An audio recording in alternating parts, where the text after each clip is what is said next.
Olá, meus caros irmãos e irmãs, queridos devotos e devotas de Santo Antônio. Paz e bem para cada um de vocês, paz e bem às suas famílias. É uma alegria de a gente poder chegar nesta segunda-feira a cada um de vocês, aos seus lares, levando as nossas mensagens do Evangelho no dia a dia. Como podem perceber, nós temos um cenário diferente hoje, né? Eu estou em trânsito no interior do Rio Grande do Sul, vindo visitar os meus pais, e aproveitei a fazer essa parada no meio do caminho para fazer as reflexões dos evangelhos do dia a dia. Aproveitando também por quê? Porque nós, além do mês da Bíblia, nós estamos vivenciando, neste mês de setembro, o tempo da criação, o tempo do cuidado com a casa comum, de nós olharmos a natureza, olharmos a criação e percebermos que tudo, nós com a criação toda, tudo está interligado, como nos diz o Papa. E de a gente rezar, de a gente tomar consciência da necessidade de nós cuidarmos sempre mais da criação. Iniciando esta nova semana, a 23ª semana do Tempo Comum, caros irmãos e irmãs, nós então hoje, segunda-feira, dia 9 de setembro, a gente reza, a gente reflete com o evangelista Lucas, a partir do capítulo 6, versículos de 6 até 11. Aconteceu num dia de sábado que Jesus entrou na sinagoga e começou a ensinar. Aí havia um homem cuja mão direita era seca. Os mestres da lei e os fariseus observavam para verem se Jesus iria curá-lo em dia de sábado, e assim encontrarem motivo para acusá-lo. Jesus, porém, conhecendo seus pensamentos, disse para o homem da mão seca: "Levanta-te e fica aqui no meio." Ele se levantou e ficou de pé. E disse-lhe Jesus: "Eu vos pergunto, o que é permitido fazer no sábado? Fazer o bem ou o mal? Salvar uma vida ou deixar que se perca?" Então Jesus olhou para todos os que estavam ao seu redor e disse ao homem: "Estende a tua mão." O homem assim o fez e sua mão ficou curada. Eles ficaram com muita raiva e começaram a discutir entre si sobre o que poderiam fazer contra Jesus. Veja, meus caros irmãos e irmãs, Lucas ele volta à polêmica sobre o dia do sábado. A ocasião é proporcionada para ele por um milagre que Jesus fez em favor de um homem paralítico e que desencadeia críticas dos seus adversários. O choque é ainda mais forte do que fora quando os discípulos colheram e comeram espigas de trigo ao sábado.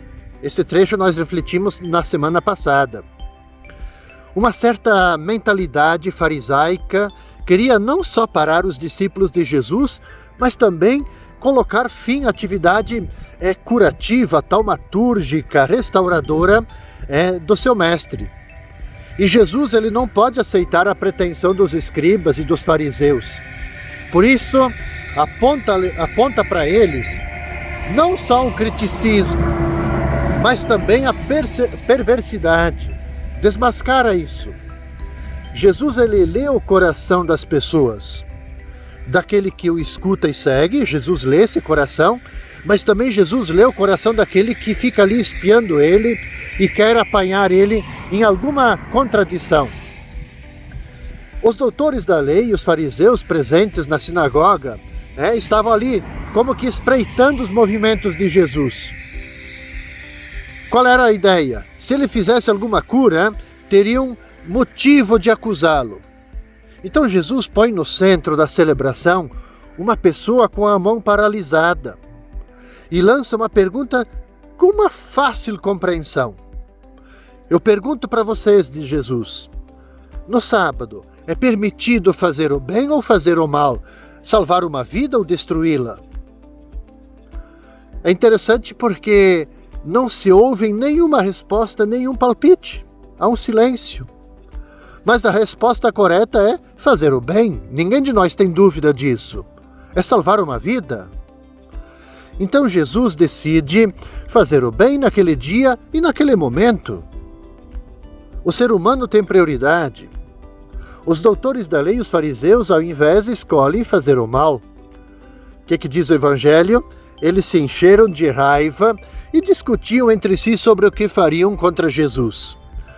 Ora, essa atitude certamente não agrada a ninguém, e muito menos não agrada a Deus.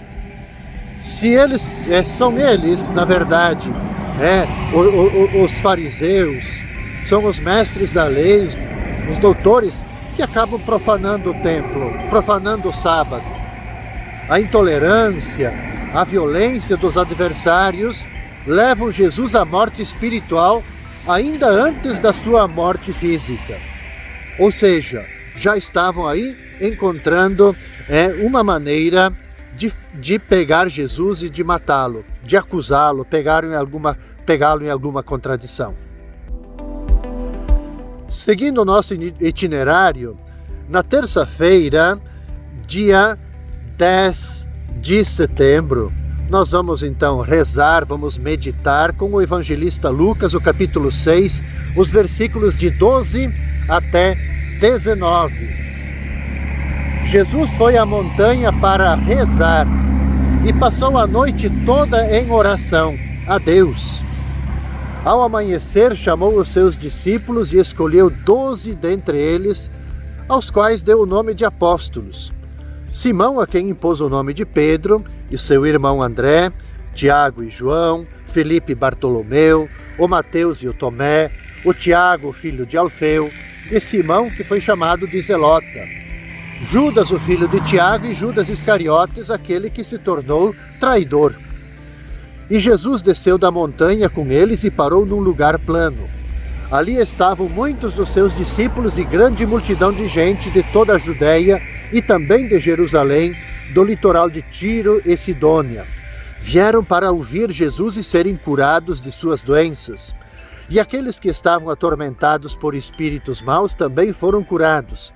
A multidão toda procurava tocar em Jesus porque uma força saía dele e curava a todos.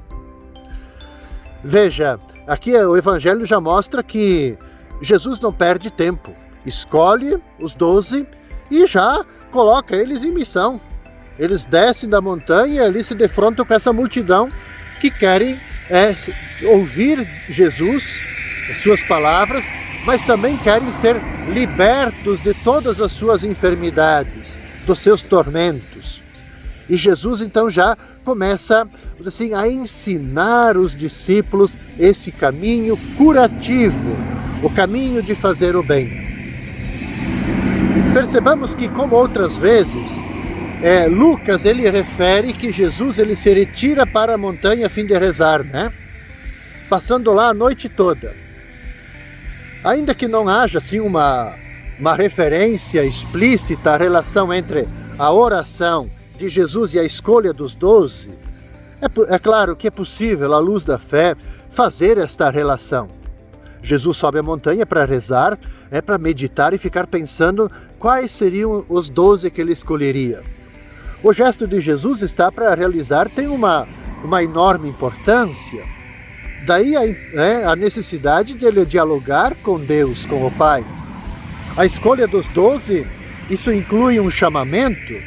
Convocou os discípulos e escolheu 12 entre eles. O Evangelho ele quer primeiro nos dizer que a vocação e a missão são inseparáveis. Sem vocação, a missão não é mais que uma profissão. Por outro lado, a vocação, sem a missão, seria como que um gesto incompleto. E o que faz Jesus? Ele escolhe pessoas de níveis sociais e características muito diferentes uns dos outros, de cultura, de orientação política diversificadas. E um deles, diz o Evangelho, que vai ser o traidor. E é com esse grupo, nada homogêneo, que Jesus vai implantar as bases do reino de Deus, vai iniciar a missão. Então, mediante os seus ensinamentos e ações, Jesus vai prepará-los para perpetuarem sua obra no mundo. Ao descer da montanha, Jesus ele continua atendendo a multidão, como havia falado no início. Com sua palavra poderosa, com sua energia, com seus toques curativos, terapêuticos. Ele restitui a saúde aos enfermos, ele reintegra na vida social os marginalizados, enche de esperança os pecadores. Ou seja, missão libertadora de Jesus e também dos apóstolos. E a missão nossa hoje, de cristãos e cristãs no século XXI. É como que nós também, mediante os ensinamentos de Jesus, a partir da sua palavra, do Evangelho, das ações que ele nos coloca, como que também nós vamos perpetuar a obra, as bases do reino de Deus no nosso tempo. E na quarta-feira, meus caros irmãos e irmãs, no dia 11 de setembro, a gente reza, a gente medita com o evangelista Lucas, com o capítulo 6, versículos de 20 até 26. Jesus, levantando os olhos para os seus discípulos, disse: Bem-aventurados vós os pobres, porque vosso é o reino de Deus. Bem-aventurados vós que agora tendes fome, porque sereis saciados. Bem-aventurados vós que agora chorais, porque havereis de rir. E bem-aventurados sereis quando os homens vos odiarem, vos expulsarem, vos insultarem e amaldiçoarem o vosso nome por causa do Filho do Homem. Alegrai-vos nesse dia, e exultai, porque será grande vossa recompensa no céu. Porque era assim que os antepassados deles tratavam os profetas. Mas ai de vós, ricos, porque já tendes a vossa consolação. Ai de vós que agora tendes fartura, porque passareis fome. Ai de vós que agora rides, porque tereis luto e lágrimas. Ai de vós quando todos vos elogiam. Era assim que os antepassados deles tratavam os falsos profetas. Veja, meus caros irmãos e irmãs, o evangelista Lucas, diferente, por exemplo, de Mateus, ele reduz as bem-aventuranças a 4, mas ele faz um acréscimo. Ele acrescenta 4 ai de vós. E segundo os exegetas, o texto de Lucas seria mais próximo da verdade histórica, das palavras de Jesus, o que lhe daria assim uma especial importância. Tanto as 8 bem-aventuranças de Mateus, como essas 4 do evangelista Lucas, que acabamos de escutá-las, podem reduzir-se a uma só, a centralidade dessas bem-aventuranças. A bem-aventurança de quem acolhe a palavra de Deus na pregação de Jesus e procura adequar a vida a essa palavra. O verdadeiro discípulo de Jesus, ele é, sim, ao mesmo tempo pobre, ele é manso, ele necessariamente tem que ser misericordioso, ele tem que ser fazedor, construtor de paz, ele tem que ser uma pessoa pura de coração. Aqui a gente poderia acrescentar tantas e tantas qualidades para o verdadeiro discípulo de Jesus.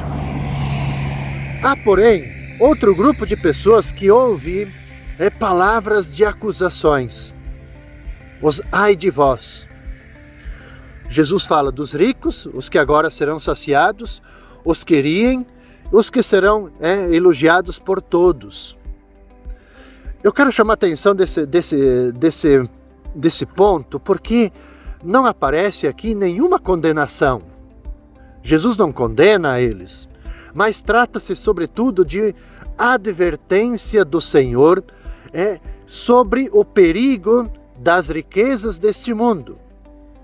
Quem não acolhe a novidade do Evangelho merece todas as ameaças que na boca de Jesus correspondem a profecias de tristeza e de infelicidade.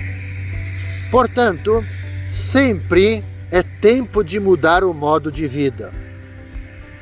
Ou seja, de a gente passar para o lado dos felizes, escolhendo permanecer do lado de Deus, sendo mansos, fazendo bem, construindo pontes, sendo solidários, pessoas de paz, pessoas que diante do outro lidam com pureza de coração. Esse é o sentido de a gente escolher permanecer do lado de Deus. A recompensa, com absoluta certeza, a recompensa nunca nos faltará. Não faltará a mim, não faltará a vocês, quando a gente opta, quando a gente topa, quando a gente se decide permanecer do lado de Deus e, estando do seu lado, a gente praticar as coisas boas que provêm de Deus. Paz, solidariedade, justiça, amor, proximidade, cuidado um dos outros. Com essa mensagem, caros irmãos e irmãs, eu concluo então esta reflexão desta primeira parte da 23ª semana do Tempo Comum. A gente vai se encontrar novamente na quinta-feira, neste mesmo horário. Eu desejo a cada um de vocês um bom início de semana, com toda a paz, com todo o bem, e que Santo Antônio possa cuidar, possa proteger a cada um de vocês e suas famílias. Paz e bem a cada um de vocês.